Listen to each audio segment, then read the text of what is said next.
Welcome to black board. Friends, आज एक बहुत ही इंटरेस्टिंग टॉपिक पे हम बात करने वाले हैं, rise of BJP. Bharatiya Janata party, आखिर इसकी स्थापना कैसे हुई और देखते ही देखते आज भारत की सबसे बड़ी राजनीतिक पार्टी बन के उभरी है। और जो कांग्रेस एक समय में भारत की सबसे बड़ी पार्टी हुआ करती थी, आज कैसे वो अपने अस्तित्व की लड़ाई लड़ रही है। जी हाँ, आज का हमारा जो विषय वस्तु होगा वो बीजेपी के ऊपर होगा।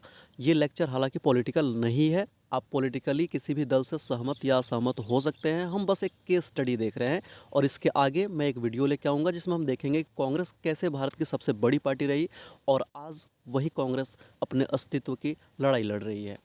अगर आप हमारे इस YouTube चैनल पे आने वाले किसी भी प्रकार के वीडियोस के PDF को डाउनलोड करना चाहते हैं तो सिंपली इस टेलीग्राम चैनल को ज्वाइन करिए, वहाँ से फ्री ऑफ कॉस्ट डाउनलोड कर सकते हैं। इसके अलावा अगर आप मुझसे सोशल मीडिया पे कनेक्ट होना चाहते हैं तो ट्विटर और इंस्टा पे इन आईडीज़ पे आप मुझे फॉलो कर सकते हैं। चलिए शुरू करते हैं। सबसे पहले जब बीजेपी अपना पहला लोकसभा चुनाव लड़ी 1984 में, तो सिर्फ बीजेपी के पास 2 सांसद थे। सिर्फ पूरे भारतवर्ष में 2 ही कैंडिडेट बीजेपी के जीत पाए थे। जी हाँ, आप सही सुन रहे हैं, सिर्फ 2। उसके बाद से ये ग्राफ बढ़ता है और 1991 में 161 सीटें जीतती है बीजेपी। 1999 में 182 सीटें जीतती है।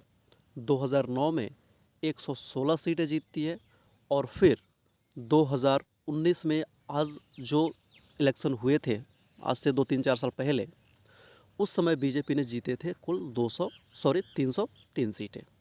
देख सकते हैं कितना इंटरेस्टिंग ये ग्राफ है। 2 सीटों से बीजेपी बढ़ती हुई, घटती हुई, फिर बढ़ती हुई पहुंच जाती है 303 तक का सफ़र पूरा कर लेती है। अभी कुछ समय पहले बीजेपी ने अपना स्थापना का 42 साल पूरा किया था। अब देखते हैं इसकी शुरुआत कैसे हुई। 1980 में, जी हाँ, 1980 की बात है जब देश में आम चुनाव हुआ था। ये कब की बात है? तो जब 1977 के आसपास में जनता पार्टी की सरकार बनी थी और उनके प्रधानमंत्री बने थे मोरारजी देसाई। जब ये सरकार गिरी उसके बाद से 1980 में आम चुनाव होता है और कांग्रेस ने सबसे ज़्यादा 353 सीटें जीती। जी हाँ, 353 सीटें वहाँ पे कांग्रेस को मिलती है। वहीं जो जनता पार्टी जिसकी सरकार पहले वहाँ थी, उसको महज 31 सीटें मिलती है और इस तरीके से कांग्रेस की यहाँ पे फिर से सरकार बन जाती है।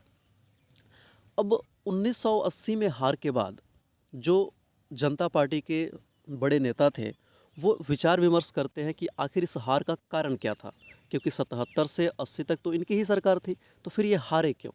तो ये एक रिज़ल्ट पे पहुंचते हैं कि जो जनता पार्टी बहुत से विपक्षी पार्टियों के मिलने से बनी थी, उसमें कुछ ऐसे भी नेता थे जो जनता पार्टी के आइडियोलॉजी विचारधारा पे काम कर रहे थे, लेकिन कुछ ऐसे भी नेता थे जो जनसंघ के विचारधारा पे काम कर रहे थे। अब आप पूछेंगे जनसंघ क्या है? तो जनसंघ एक राइट विंग पॉलिटिकल पार्टी था, एक दक्षिणपंथी पॉलिटिकल पार्टी था जिसकी स्थापना 1951 में करी गई थी और 1977 में इसका विलय हो गया था। तो 1951 में इसकी स्थापना करी थी श्यामा प्रसाद मुखर्जी ने। तो कुछ ऐसे भी नेता जनता पार्टी में काम कर रहे थे जो जनसंघ की विचारधारा से ज़्यादा प्रभावित थे, जिसको जनता पार्टी से बैन कर दिया गया।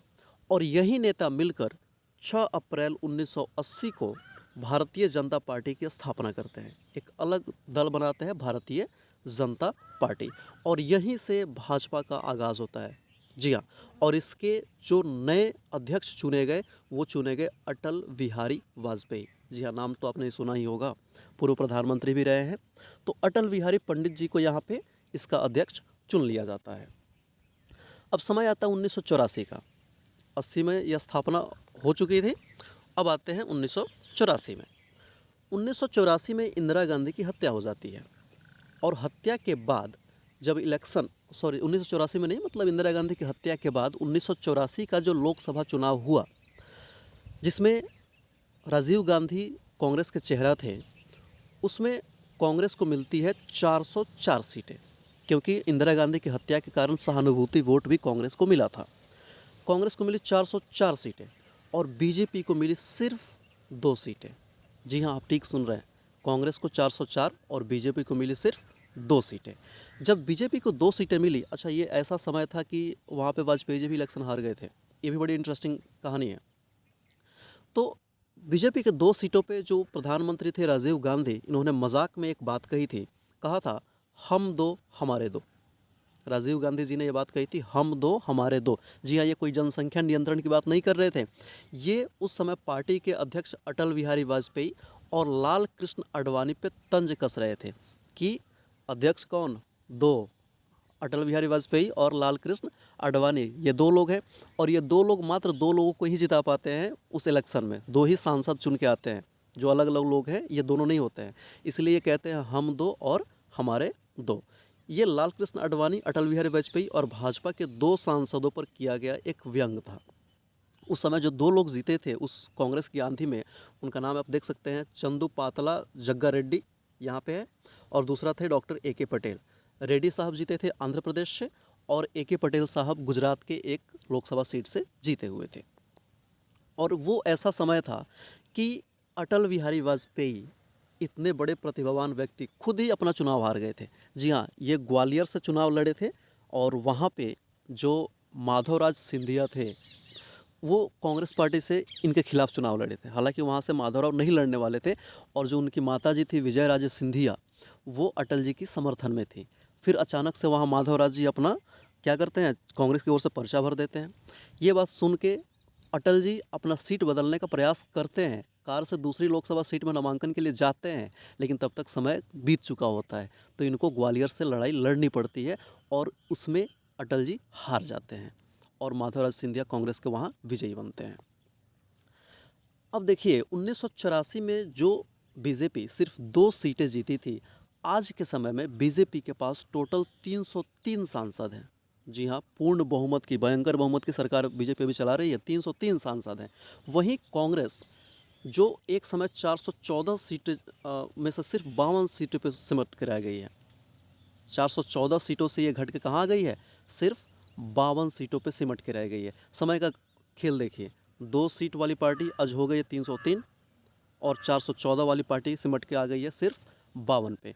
और आने वाला जो समय होगा कांग्रेस के लिए अपने अस्तित्व की लड़ाई हो, क्योंकि कांग्रेस अगर विधानसभा भी देखे, लोकसभा छोड़ भी दे, तो विधानसभा के सिर्फ 2 ऐसे राज्य हैं जहां सरकार भी चला रही है। एक छत्तीसगढ़ है और दूसरा राजस्थान है, जहाँ अपनी सरकार ये चला रही हैं। बाकी जगह है थोड़ी बहुत इनकी अस्तित्व बची हुई है, तो ये कहीं ना कहीं गठबंधन में है और दूसरे मुख्यमंत्री को समर्थन दे रहे हैं। लेकिन ये 2 राज्य बचे हुए हैं इनके पास, बाकी सभी राज्य इनके हाथों से एक एक करके निकल चुके हैं। भाजपा का अगर पूरा आप ये दौरा देखेंगे तो 1984 में 2 सीटें जीतती है, अगले इलेक्शन में 85 सीटें जीतती है, 89 में, फिर 91 में 120 सीटें जीतती है, 96 में 161 सीटें जीतती है, 98 में 182 और फिर 99 में इलेक्शन होता है तो 182 सीटें जीतती है। और ये 182 सीटें जब जीती थी तो उस समय बीजेपी ने अपना पहला प्रधानमंत्री बनाया था अटल बिहारी वाजपेयी जी को। पंडित अटल बिहारी वाजपेयी जी को इन्होंने वहाँ अपना पहला प्रधानमंत्री नियुक्त किया था। फिर 2004 से इनकी ग्राफ गिर जाती है, 138 सीटें जब कांग्रेस के मनमोहन सिंह जी सरकार में थे। 9 में भी 116 सीटें फिर से कांग्रेस जीती थी, मनमोहन सिंह जी सरकार चलाए। और 2014 में नरेंद्र मोदी के नेतृत्व में बीजेपी ने 282 सीटें जीती और 2019 में ये सीटों का संख्या बढ़ के 303 हो गया। ऐसी कुछ स्टोरी रही है पूरे बीजेपी की स्थापना से लेके आज तक का। आई होप आपको ये वीडियो काफ़ी इन्फॉर्मेटिव लगा होगा। Thank you for watching, thank you very much.